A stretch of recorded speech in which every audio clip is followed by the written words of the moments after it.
A continuación, quiero invitar a nuestros siguientes panelistas, en el cual vamos a desarrollar las oportunidades en las universidades salvadoreñas, tanto en la formación profesional.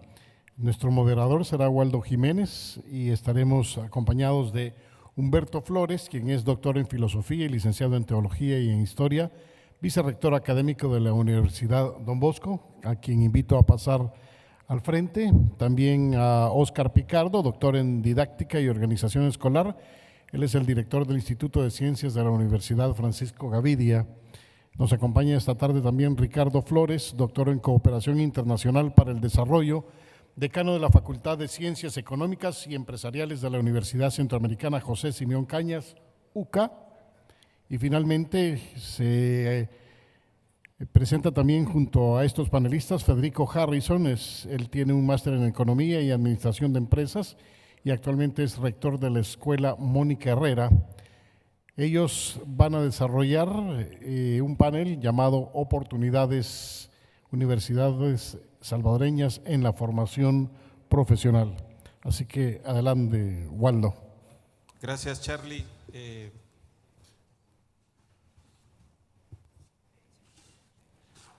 Gracias a todos ustedes por estar acá esta tarde-noche. Como son las universidades y hemos sido muy condescendientes, les hemos pasado copia anticipada de las preguntas. Yo quisiera, antes de empezar las preguntas, una primera valoración de ustedes de las tres conferencias que hemos escuchado. ¿Qué feeling les da? ¿Qué sentimiento les genera? ¿En qué movimiento les pone? Libremente.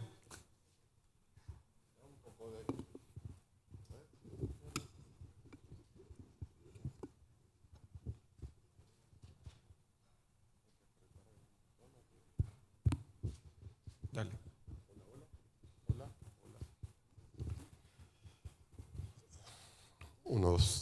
Bueno, da un poquito de depresión, ¿verdad? A veces a nosotros nos ha tocado trabajar con el Tecnológico de Costa Rica muchos años por una relación que tenemos, y cuando uno va a los laboratorios, cuando uno ve las patentes, uno entiende la brecha que hay en ciertas circunstancias académicas, científicas,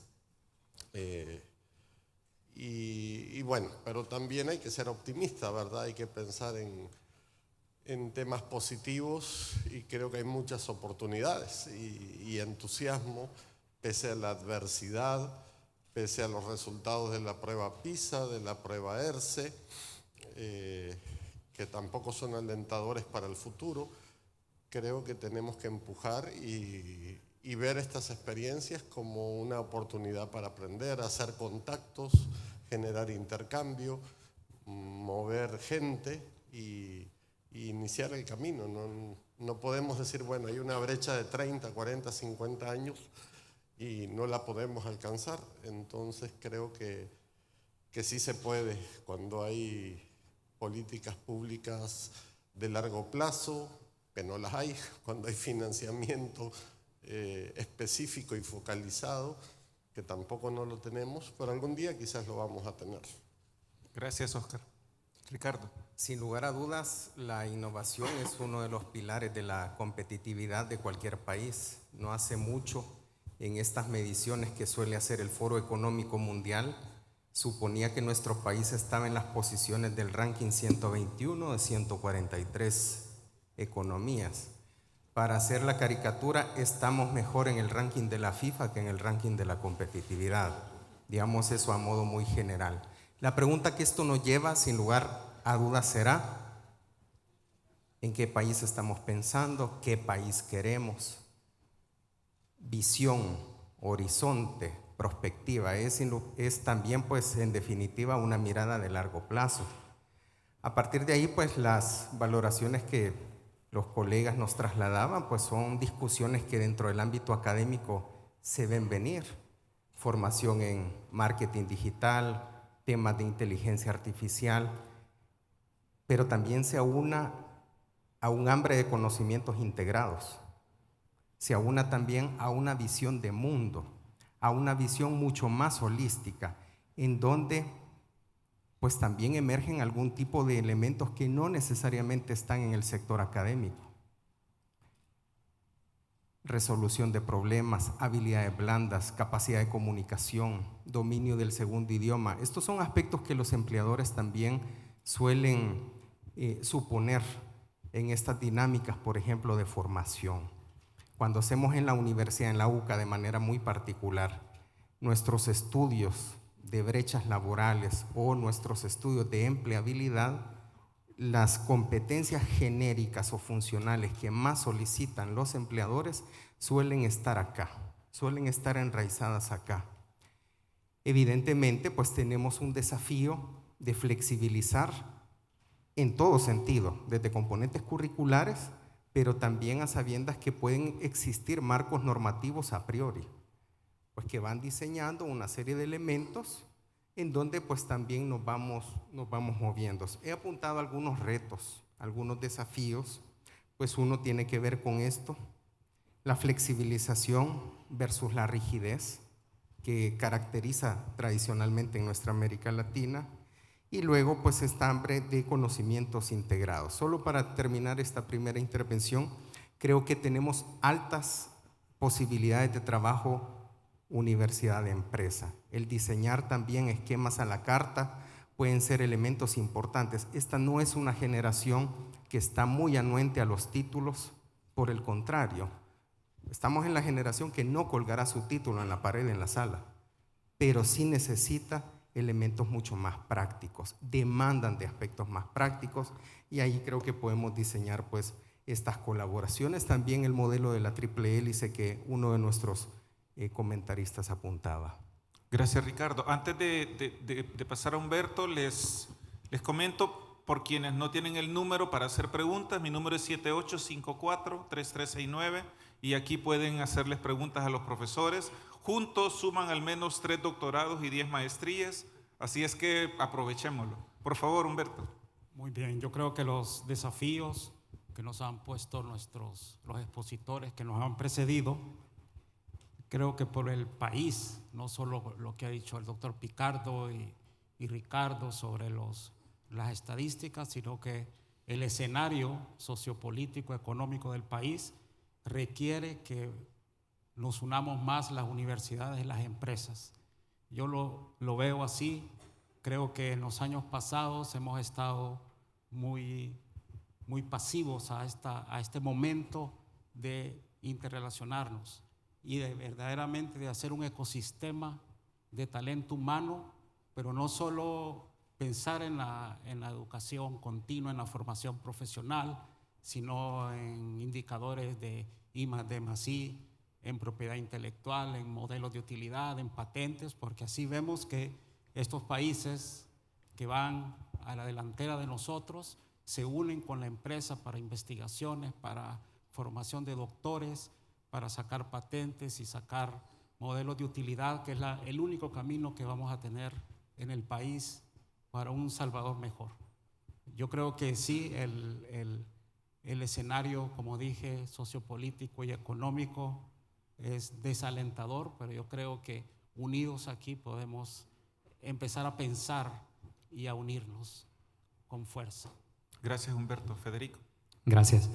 En cuanto a la pregunta sobre qué sensación nos deja la intervención de los colegas que estuvieron antes, a mí en lo particular de mucho optimismo, sobre todo considerando el espacio en el que se da. Es decir, que en un foro de estas características, con las personas que están acá sentadas ahora, todos tomadores de decisión, discutir estos temas es súper importante, sobre todo en este momento de retos en el que a raíz de los cambios, por ejemplo, la desaparición de INSAFORP el año pasado, pues hace necesario que cada una de las organizaciones tome el control de la formación de sus profesionales. Hay muchos retos involucrados.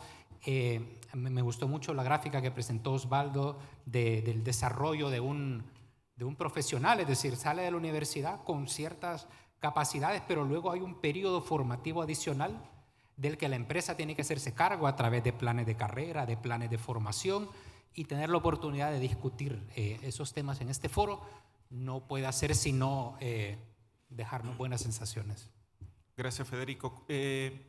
A las universidades les hemos planteado dos interrogantes, porque lo que está pasando en el mundo, por decirlo de manera sencilla, está relacionado con que está cambiando la manera en que producimos bienes y servicios, está cambiando la manera en que aprendemos y el contenido de lo que aprendemos, pero además en El Salvador está sucediendo que el bono demográfico se nos ha terminado y desde el año 2000 cada año nacen menos niños que el año anterior.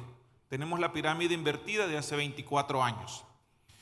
Y eso significa que los jóvenes, mayoritariamente centennials, que están entre 0 y 19 años, son 200,000 jóvenes menos que es la generación que va de los 20 a los 39 años. O sea, hay 200,000 potenciales jóvenes que no van a llegar al mundo laboral porque no nacieron, ¿verdad? Entonces, y ese fenómeno va a continuar profundizándose.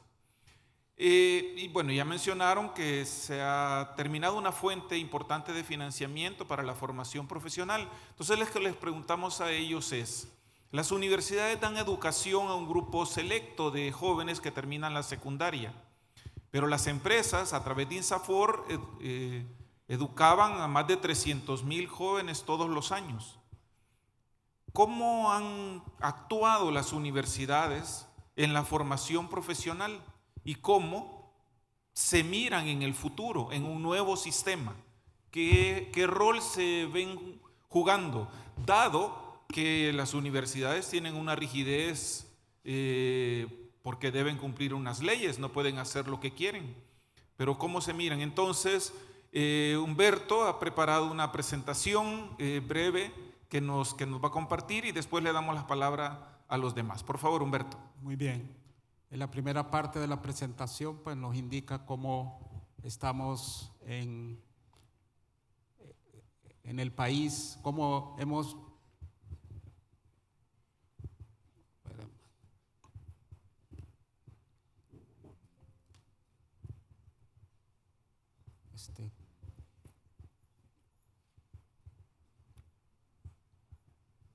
ahí está aquí.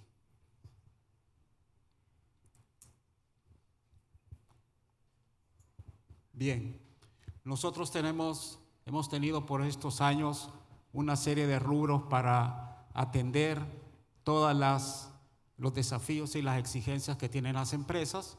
Nosotros tenemos 25 años, más o menos 20 años de dar formación continua en diplomados y cursos de tecnología, proyectos, informática y gerencia. Esto lo hacíamos con INSAFOR. A veces tuvimos muy buenos años en los cuales teníamos el 35% de la cartera de cursos que los ofrecíamos.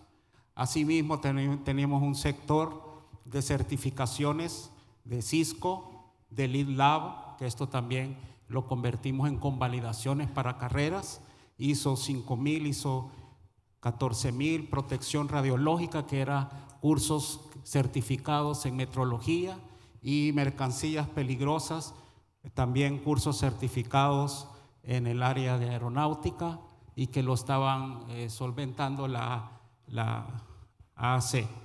También tenemos carreras bajo demanda, programas de técnicos, ingenierías y maestrías con Aeroman, TELUS, que tuvimos un programa para maestros para sacar maestría en arquitectura del software, y también con la empresa Lead y el parque de American Park. Formamos a cerca de 200 de todo el parque, 200 técnicos, y fue una experiencia muy gratificante. También hace poco pues el grupo Calleja, que también estamos en esto de la formación. Permítanme. También tenemos unos cursos que no salen ahí, están bajo formación Handbrands y Teletón Chile, que también les estamos dando cursos sobre órtesis y prótesis. Estos serán que están. Esto está, perdón.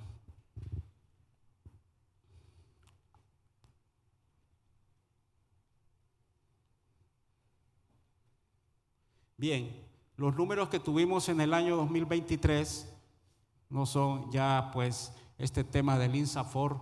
Vimos que después de la pandemia venía ya en detrimento, y tuvimos cerca de más de 500 diplomados y cursos. Atendimos 1.500 empresas, también algo muy importante.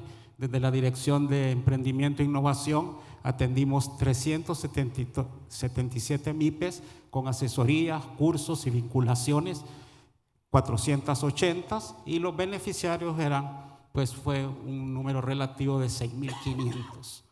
Como dijo el ingeniero Waldo, pues sí, se han atendido por momentos INSAFOR a 300.000 jóvenes, y esto sobre todo fue en los tiempos antes de la pandemia. Y ustedes se podrán imaginar, con esto del cierre del INSAFOR, pues la Universidad Don Bosco nos hemos tenido que replantear todo esto, y pues nos cayó muy bien este foro, este seminario que nos han invitado, porque es algo que ponemos en perspectiva.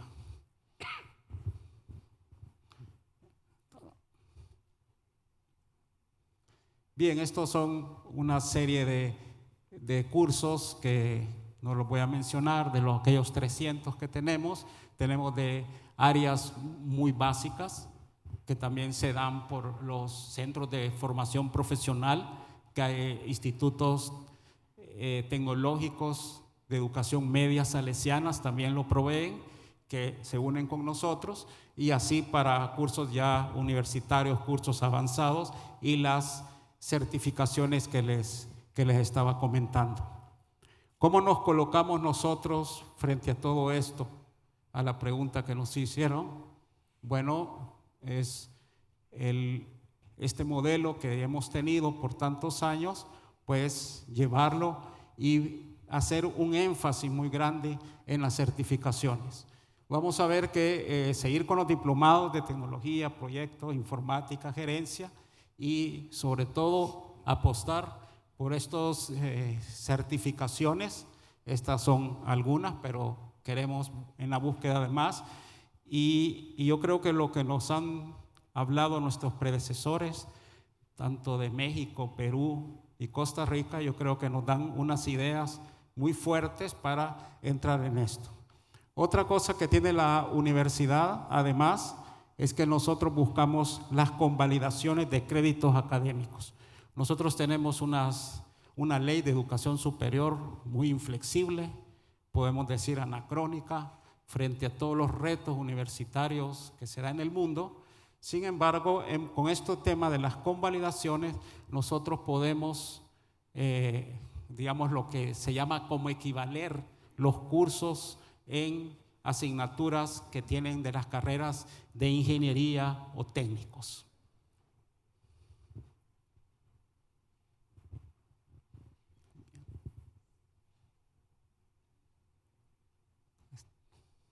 Bien, en esto, ya para terminar, este modelo que estamos tratando de llevar a formar parte de este nuevo ecosistema. Ojalá que de aquí salga un trabajo en red, un ecosistema en el cual estemos todos discutiendo, viendo, proponiendo, buscando soluciones, donde están las certificaciones, los cursos que hemos dicho, que se fortalezca con las convalidaciones para estudios de ingeniería o técnico. Y esto también en la universidad nosotros tenemos estudios integrados, estudios lineales, que los 2 años de ingeniería el estudiante puede sacar técnico, y luego o puede sacar una licenciatura. Si ese estudiante pues ya no sigue, pues tiene el técnico de educación superior, y que puede perfectamente emplearse. Y esto pues para la búsqueda del talento humano especializado. Se dice mucho que El Salvador, los únicos recursos que tenemos son las personas, pero esto nunca lo hemos tomado en serio, y yo creo que sí podría ser el momento que nosotros podamos ascender a estos deseos. Bien, aquí son 3 cosas que tendríamos que buscar. Esto lo pensamos como universidad, van a haber muchas más. La flexibilidad curricular, linealidad y convalidaciones técnico-ingeniería. O sea, de plano que necesitamos una nueva ley, pero mientras que eso no se dé, tenemos que buscar cómo nosotros convalidamos, cómo reconocemos todos los esfuerzos de los estudiantes, ¿verdad? Cómo traer del estudio no universitario a que eso tenga créditos, tenga reconocimiento. El otro, a este ecosistema, a estos cursos, un sistema de calidad profesional, ya no lo hablaron, por medio de certificaciones. Las certificaciones, pues sí, son contingentes para un tiempo, pero es bueno que este profesional esté en continuas certificaciones y formación. Y por último, este ecosistema de educación profesional, en este modelo de universidad-empresa, en el cual pues participa la ANEP, la ASI, las universidades, y yo creo que algo muy importante que no se nos debe olvidar son los centros de formación profesional, que no están en las universidades, que son privadas, algunos están asociados, ya les dije, a institutos técnicos, pero es necesario que también sean actores, son parte de los stakeholders que vamos a tener en el nuevo ecosistema. Pues, gracias Humberto. Ricardo, la UCA, ¿cómo? Porque debo entender que más o menos la realidad que ha presentado Humberto de la Universidad Don Bosco, un poco también la realidad de todas las universidades que han accesado a fondos del sistema de formación que teníamos antes. ¿Cómo ve, Ricardo, la UCA, su participación en un nuevo sistema de formación profesional? ¿Qué roles ves en los diferentes agentes, en las empresas, las gremiales, las universidades, las alianzas, que ya le vamos a preguntar a Oscar, porque su universidad ha hecho una alianza con una universidad extranjera, pero la UCA también tiene una red de universidades jesuitas? ¿Qué roles ves para constituir un nuevo sistema de formación profesional? Gracias, Waldo. Bueno, lo vemos como una oportunidad, evidentemente. Es un momento de cambio. Esta red de universidades a la que hacías cuestión, pues tiene más de 500 años de trayectoria académica. Es la red de instituciones jesuitas. Y esto, pues, es evidentemente uno de tantos desafíos. Lo vemos como oportunidad en el sentido que podemos acercarnos de manera más directa a la empresa. Lo vemos como una oportunidad en el entendido que podemos también establecer cursos cortos, formaciones a la medida, formaciones no necesariamente presenciales, tal como lo señalaban también los panelistas anteriores. Hay otra serie también de aspectos importantes, quizás a modo de referencia. Bueno, nuestra universidad, en términos muy generales, a nivel promedio, imparte más de 50 formaciones en diplomados, más de 150 cursos cortos, de estos que van desde las 16 horas hasta las 180, y muchas de estas formaciones son primera vez que se imparten, es decir, hay un grado importante también de la universidad de adaptarse ante estos nuevos cambios. Por otro lado, sigue habiendo un esquema muy apetecido por las organizaciones y en este caso pues por nuestro tejido empresarial productivo. Es el tema de robustecer aspectos financieros, técnicas en concreta, modelos de gestión, ambientes de trabajo y nuevos entornos que nos suponen pues un nuevo escenario organizacional importante. Hace algunos años, previo a la pandemia, era muy hipotético hablar del teletrabajo. Ya lo estudiábamos, pero no lo veíamos venir quizás de manera tan incisiva. O hablar, por ejemplo, de estos ambientes locales, actuación global con trabajo muy local, esquemas de internacionalización. Tenemos estudiantes que están en Lituania, conectados desde España, recibiendo y formándose también. La red, pues evidentemente es un tema muy clave, si bien es cierto, pues Oscar seguro y que lo tocará, pues creo que es un tema de visión compartida. ¿Qué otros aspectos valoramos como desafíos? Lo vemos más bien como oportunidades. El esquema de los MOOC o estos cursos masivos también de transitar en línea pueden ser esquemas importantísimos. Hay una oportunidad tremenda de innovar. Somos en un país de 20,000 kilómetros cuadrados aproximadamente, más de 30 instituciones de educación superior. El hecho de repensar muy bien cuáles son nuestras vocaciones productivas y a qué le estamos apostando son preguntas esenciales y menesteres. Gracias, Ricardo. Oscar, ¿cómo lo ves tú? ¿Cómo debemos construir el futuro donde la formación profesional es solamente una parte de la educación que deben recibir los jóvenes y los adultos? Y ustedes han firmado una alianza con una universidad extranjera. ¿Eso cómo contribuye, cómo eleva el nivel? Bueno, empezamos hace más de un año más que una alianza, es un tema de coadministración, ¿verdad?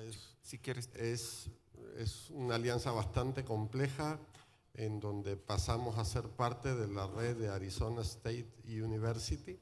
Esto tiene implicaciones organizacionales, financieras, enriquecimiento de contenidos, programas nuevos, doble titulación, programas 2+2, 2+1, 1+4, una cantidad de combinaciones. Y bueno, también implica la renovación y los cambios al interior de la universidad, ¿verdad? Que sea 100% bilingüe. Eso representa un reto. Y esta universidad, Arizona State, es la universidad pública más grande. También están asociados o son parte de Vanderbilt, que es un colegio de administración muy prestigioso, dirigido por Michael Crow, que es un rector muy visionario, que escribió el libro de la nueva universidad americana y está cambiando todo el sistema educativo y nos va a tocar definitivamente. Hay cambios dramáticos que implica equipamiento, infraestructura, son procesos muy complejos y prepararnos para el futuro.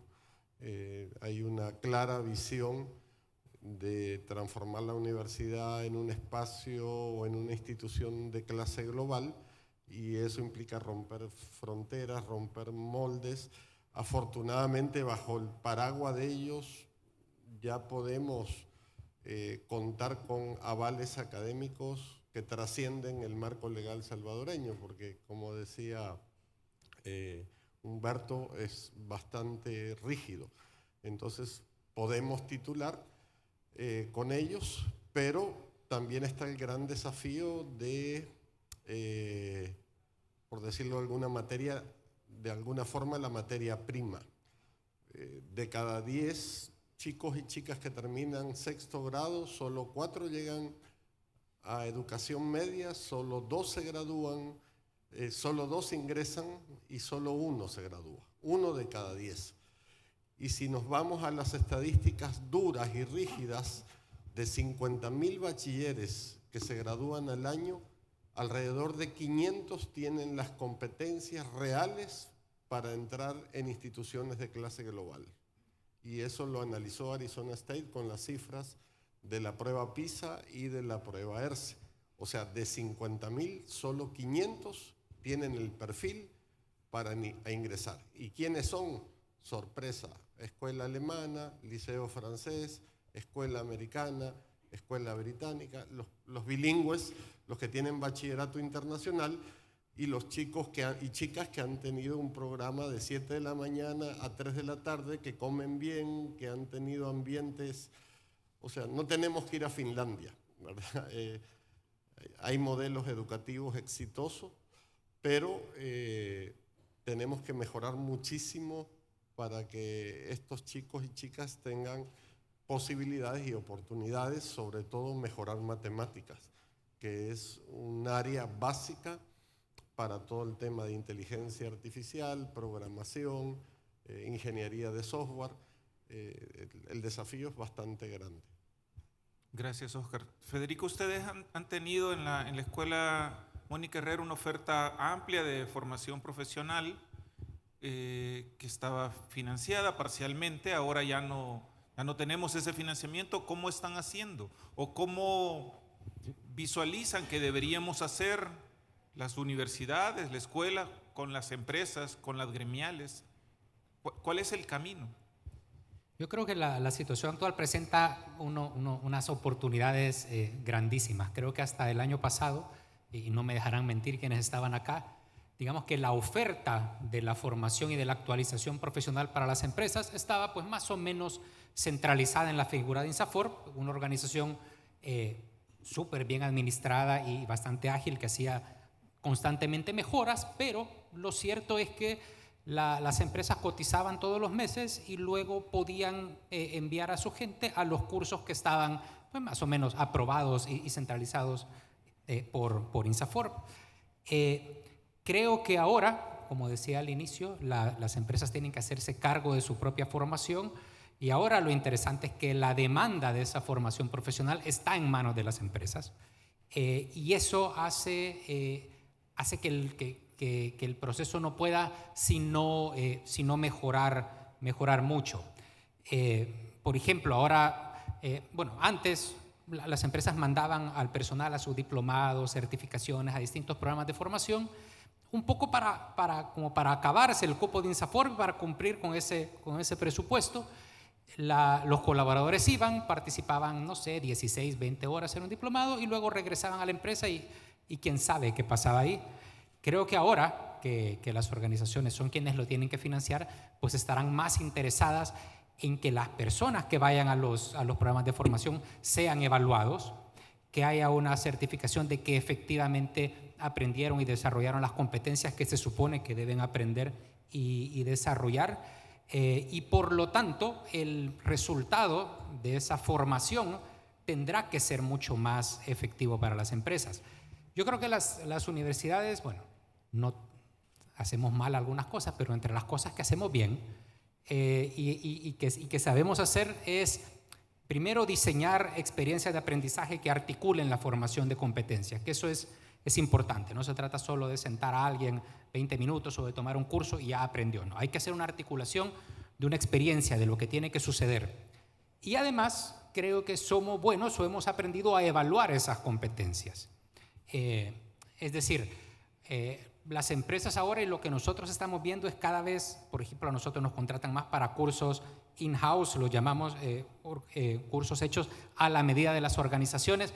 La semana pasada inauguramos la tercera generación de una escuela de innovación, una especie de universidad de innovación interna que tiene el Banco Agrícola, que se llama Escuela Ágora.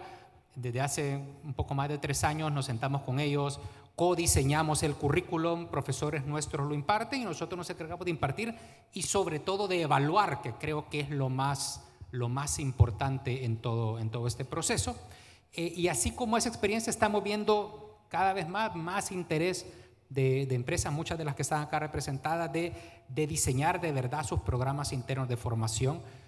Por supuesto que para eso hay que tener planes de carrera y hay que tener un nivel de sofisticación que a veces no cae de nuestro lado, pero creo que por ahí están las oportunidades, los retos y creo que el camino que habrá que seguir. Gracias, Federico. En el panel anterior hice una pregunta que les pregunto a ustedes también. Normalmente la universidad la pagamos las familias, ¿verdad? Los papás, pagamos la educación de los hijos, o los muchachos trabajan y pagan su universidad. ¿Quién debe pagar la formación profesional? Yo coincido con el planteamiento que hicieron los panelistas anteriores. Cuando la educación es gratuita en el sentido de que se subsidia completamente, no hay una valoración plena. Obviamente hay circunstancias socioeconómicas, también creo que debe haber meritocracia, digamos en el sentido estricto, ¿verdad? De gente que tiene capacidades cognitivas, intelectuales, pero que quizás no tiene las posibilidades económicas, y ahí sí hay que intervenir. Pero al final toda la educación, hasta la pública, es pagada, ¿verdad? O sea, los estudiantes de la Universidad de El Salvador nos cuestan bastante caro a todos. y siempre es un mito. Y creo yo que es un tema que hay que discutirlo bien, la administración de becas, cómo manejarlas, pero sí creo que tiene que haber una coparticipación en el financiamiento, el interés empresarial, digamos, tiene que aportar su parte, pero también el estudiante o las familias de los estudiantes tienen que participar. En nuestro sistema hay muchos desequilibrios. La mayoría de kinder bilingües son más caros que las universidades, y eso es rarísimo. Las universidades son de utilidad pública sin fines de lucro, pero funcionan bien extraño. No quiero entrar en detalle porque algunas parecen que no son así, ¿verdad? O por lo menos los rectores no se mueven en esos planos. Y es curioso, y hay colegios que son SADCB y colegios que son fundaciones, entonces hay mucha diversidad como para aprender de las experiencias, pero sí creo que se tiene que compartir. Gracias, Oscar. ¿Quién debe pagar? Bueno, mi planteamiento sería muy similar a los colegas que me han antecedido, pero quisiera también aprovechar este espacio para hacer pues esa invitación muy atenta, que campo empresarial y muchos de los aspectos de las grandes innovaciones entraron por la academia. El tema de estas colaboraciones universidad-empresa están pues medidas, están también muy bien evaluadas. Las colaboraciones, por ejemplo, del valor compartido, la responsabilidad social o el tema del Balance Scorecard son cosas que entraron en estas colaboraciones empresariales con académicos detrás. Creo que tenemos un desafío muy importante en materia de este desarrollo en su sentido más territorial. Hay elementos muy económicos que se van vinculando a características socioculturales en un país en donde también pues, es uno de los más vulnerables ante el cambio climático. Y no solo hablo pues, ya de este contexto nacional, sino regional. Tenemos grandes cosas que cuidar, entre ellas la casa común, evidentemente. El presidente hacía alusión a una de las frases del Papa Francisco, y este es también otro de los mandatos, el aprovechar pues también este planeta, ¿verdad? El cuidarlo, el valorarlo mucho. En ese sentido, esta red de colaboración, este vínculo en la lógica de gobernanza, porque no solo es gobernabilidad, sino también espacios de participación, espacios de diálogo, espacios en donde podemos hacer muchas cosas. Waldo. Gracias, Ricardo. Sí, yo creo que definitivo estoy de acuerdo con los compañeros, tienen que una coparticipación de todos los lados, tomando en cuenta que en El Salvador, pues, creo que aquí se da más, que la educación no tenemos que pagar por ella, que todo tiene que ser gratuito. ¿Verdad? Con este elemento que somos una universidad sin fines de lucro, pues nos encontramos que somos las universidades en Centroamérica, quizás a excepción de Nicaragua, que cobramos menos. Nuestras colegiaturas son mucho menos que Guatemala, que Honduras, que Costa Rica. Humberto, déjame que te interrumpa, disculpa. Sí. Eso es cómo financiamos las universidades. Sí, pero ¿verdad? ¿Cómo financiamos la formación profesional? ¿Quién debería pagar? Debería ser la empresa, una parte también la universidad que ayude, y otra parte, por supuesto, el participante. ¿Verdad? Porque yo daba el ejemplo porque no queremos pagar a veces, lo estoy hablando desde el participante. Okay. No queremos pagar, esto debe ser gratis.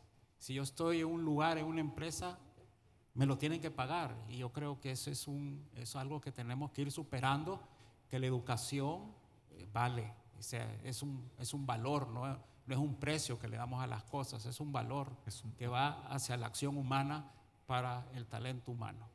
Gracias, Humberto. ¿Tú tienes una opinión, Federico, sobre el tema? No, yo creo que la lógica pues dice que debe haber participación de todas las partes. Lo que sí creo es que no hay fórmulas rígidas en esto, ¿verdad? Y también depende del nivel del colaborador y la capacidad que tenga para poder aportar, si es que es económicamente, o puede aportar con su tiempo fuera del trabajo también para capacitarse. Es decir, creo que no. hay que buscar en cada caso las figuras más convenientes. Gracias. Jalisco nos presentó un modelo de formación profesional, de capacitación, principalmente virtual, ¿verdad? Y Osvaldo nos decía, ha funcionado. Perú nos dice que su sistema de formación profesional es más bien presencial y que les está resultando. Es una discusión que quizás no vamos a terminar. Los esquemas híbridos están en algunos casos imponiéndose, en otros casos no. ¿Qué opinión les merece esa discusión presencial-virtual? ¿Cuáles son los elementos que debemos considerar al hacer formación profesional? Hay áreas del saber que, digamos, y áreas prácticas y áreas del conocimiento que, digamos, son fáciles de enseñar o de crear experiencias de aprendizaje desde la virtualidad, y hay otras que no, ¿verdad? Yo creo que hay otras capacidades y competencias que requieren práctica. Hay simuladores, hay miles de cosas digitales, pero sí creo yo que hay un parteaguas para ciertas profesiones, para ciertas necesidades empresariales, donde es irremediablemente necesario que esté la persona ahí. Y hay otras que definitivamente se pueden solucionar con simuladores, con clases virtuales, con MOOC, etcétera, ¿verdad? Creo que eso depende de la naturaleza de los servicios de la requeridos. capacitación. Sí. Sí, bueno, en el caso nuestro, la Facultad de Ciencias Económicas y Empresariales se ha movido a la semipresencialidad, por ejemplo. Esto en virtud también de las expectativas laborales, el tema pues también de la facilidad de conexión, el tema de innovar en estos aspectos también de manera sincrónico, de manera también asincrónico, y sobre todo el aprendizaje vivencial. Egresados, empleadores nos demandan mucha experiencia práctica, y ahí pues hay una sincronía también de aspectos físicos que se deben de desarrollar en el campus. Evidentemente el campus estará siempre allí, es uno de los aspectos claves de la universidad, el centro de recursos de aprendizaje en su lógica más integral. Y pues también hay algunas innovaciones que se están haciendo, por ejemplo, espacios para modelar, espacios para diseñar nuevos escenarios. En esta lógica, pues los laboratorios, en esta lógica los centros, para el caso pues el CIDEM, el Centro de Innovación y Desarrollo pues para la empresarialidad y el campo económico son algunos de los ejemplos. Los esquemas pueden ser también muy distintos. Hay disciplinas, por ejemplo, de corte más ingenieril, en donde la práctica es necesariamente en los laboratorios, y por supuesto pues las disciplinas humanísticas que tendrán desafíos muy importantes, ¿verdad?, en este esquema. Gracias, Ricardo. Sí, yo creo que también, además de las disciplinas, también hay que tomar en cuenta el cargo que ocupa, el trabajo que hace. O sea, nosotros hemos pasado todas las maestrías, todo el posgrado a semipresencialidad, porque en muchas maestrías son gerentes. Entonces ellos pues prefieren esto. Pero hay casos en ciertas maestrías, por ejemplo, de mantenimiento industrial, que tenemos con la UCA, por cierto, cotitulada. Hay jefes de producción de ingenio que no pueden llegar, no pueden llegar a la universidad. Entonces, eso se requiere que nosotros pues coloquemos estos cursos semipresenciales. Y lo otro importante, de mucho valor formativo, es a veces cuando es semipresencial, también estamos forjando el trabajo autónomo del estudiante, que no todo se da en el aula, sino que también en la realidad, en los laboratorios, fuera del aula, y por eso se hace necesaria esta semipresencialidad, ¿vea? Y el otro, como dijo Oscar, hay partes de ingeniería, pues aeronáutica no se puede hacer virtual, ahí hay que estar en el avión, ¿verdad? O otras partes de ingeniería que tienen que estar en los laboratorios directamente.